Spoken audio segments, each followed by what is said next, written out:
एक आदमी जिसके पास बैंक बैलेंस नहीं था, लेकिन फिर भी वो सबसे अमीर था, क्योंकि उसके पास था बांटने का दिल।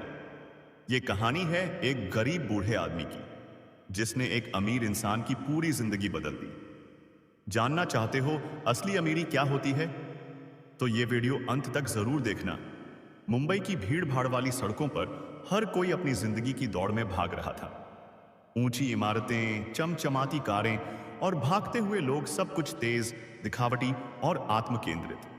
लेकिन इसी भीड़ में फुटपाथ के एक कोने में बैठा था रामू काका, एक बूढ़ा आदमी जो हर रोज एक छोटी सी लकड़ी की गाड़ी पर गरम गरम खिचड़ी बेचता था।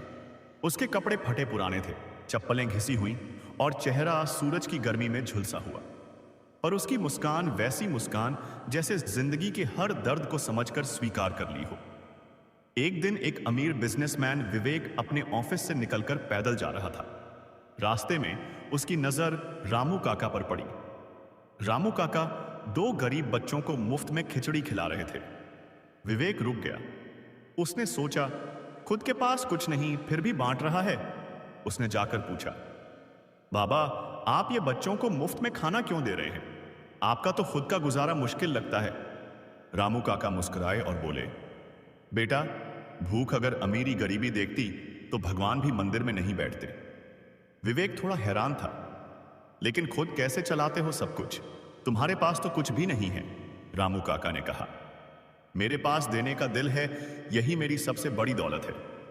विवेक अपने आलीशान घर लौटा, लेकिन उस रात वो ठीक से सो नहीं पाया। उसे लगने लगा कि उसके पास सब कुछ होते हुए भी वो अंदर से खाली है। उसके पास करोड़ों की संपत्ति, गाड़ी, बंगला, नाम था, लेकिन जब उसने अपनी पत्नी से बात की तो उसे एहसास हुआ कि घर में प्यार नहीं है, सिर्फ शान है। बेटा पूरे दिन वीडियो गेम में व्यस्त रहता था और पत्नी अपने सोशल मीडिया में। वो सोचने लगा, क्या मैंने सिर्फ पैसे कमाने की दौड़ में अपनी असली अमीरी खो दी है? अगले दिन वह फिर रामू काका के पास गया। उसने बैठकर उनके साथ खिचड़ी खाई। रामू काका ने बिना पूछे एक कटोरी और उसके सामने रख दी। बेटा, भूख बड़ी ईमानदार चीज होती है, अमीर गरीब में फर्क नहीं करती। विवेक ने पूछा, आप रोज कितने कमाते हो? काका बोले, बस इतना कि 2 वक्त का खाना मिल जाए और 2-4 भूखे बच्चों को खिला सकूं। विवेक ने फिर पूछा, और आपके अपने बच्चे? रामू काका थोड़े भावुक हो गए। एक बेटा था, चला गया इस दुनिया से। तब से हर भूखा बच्चा मुझे उसी का अक्स दिखता है। यह सुनकर विवेक की आंखें भर आईं। उसने पहली बार जाना कि दर्द भी दौलत बन सकता है, अगर वो किसी और की भूख मिटाने में बदल जाए। विवेक ने उस दिन के बाद अपनी जिंदगी को नए नजरिए से देखना शुरू किया। वो रोज दोपहर को कुछ समय निकालकर रामू काका के साथ बैठता, उनसे बातें करता, गरीब बच्चों के साथ खाना खाता। धीरे धीरे वो अपनी दौलत का एक हिस्सा इन बच्चों के लिए खर्च करने लगा। उसने रामू काका की मदद से एक सेवा केंद्र शुरू किया, जहां हर दिन 100 से ज्यादा भूखे लोगों को खाना खिलाया जाता था, बच्चों को पढ़ाया जाता था और बेसहारा लोगों को सहारा दिया जाता था। रामू काका और विवेक की ये साझेदारी जल्द ही शहर में चर्चा का विषय बन गई। अखबारों ने लिखा, एक गरीब की सोच ने एक अमीर की जिंदगी बदल दी। लोग आने लगे, मदद करने लगे, और रामू काका अब सिर्फ खिचड़ी बेचने वाले नहीं थे, वो एक प्रेरणा बन चुके थे। लेकिन उन्होंने कभी अपनी जगह नहीं छोड़ी।